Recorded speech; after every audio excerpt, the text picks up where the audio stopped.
মাত্র 300 টাকা থেকে শুরু করে টপস, কুর্তি, টি শার্ট পেয়ে যাবেন। 500 টাকার মধ্যে সুন্দর সুন্দর টু পিসও পেয়ে যাবেন। 30 টাকা থেকে শুরু করে জুয়েলারি পেয়ে যাবেন। 100 টাকার মধ্যে সুন্দর সুন্দর স্যান্ডেল পেয়ে যাবেন। মাত্র 30 থেকে 50 টাকার মধ্যে ওয়াল বোর্ড, 100 টাকার মধ্যে টোট ব্যাগ, 400 থেকে 500 টাকার মধ্যে চাদর, 200 থেকে 250 টাকার মধ্যে জানালার পর্দা।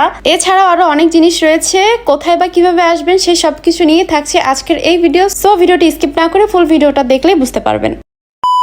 হ্যালো এভরিওয়ান, আসসালামু আলাইকুম, welcome to our new blog. আজকে চলে গিয়েছিলাম আপনাদের সবার জন্য কোথায় কম দামে কোন কোন জিনিস পাবেন সেটাই শেয়ার করার জন্য। তো প্রথমেই চলে যাই, সুন্দর একটি স্কার্ট দেখালাম শুরুতে, সেটা কিন্তু মাত্র 150 টাকা করে ছিল। তারপরে আমার হাতের এই সুন্দর সুন্দর টপস গুলো, এখানে কিন্তু জোড়া 300 টাকা করে বলতেছিল, সিঙ্গেল নিলে আপনাদের 200 টাকা পড়বে। তবে এখানে কিন্তু মিলাই নিতে পারলে অনেক সুন্দর সুন্দর জিনিস পাবেন। সেমি লং শার্ট ছিল, ছোট ছোট টপস ছিল। তারপরে 50 থেকে 100 টাকার মধ্যে খুব সুন্দর সুন্দর টি শার্ট পেয়ে যাবেন। আর এই টি শার্ট গুলো কিন্তু একদমই অনলাইন ভাইরাল, তবে অনলাইনে অনেক বেশি প্রাইস হলেও এখানে কিন্তু অনেক কম দামে পেয়ে যাবেন। এখানে সুন্দর সুন্দর প্লাজো ছিল, এই প্লাজো গুলো পেয়ে যাবেন মাত্র 100 টাকার মধ্যে। জোড়া নিলে মাত্র 200 টাকা করে পড়বে, সিঙ্গেল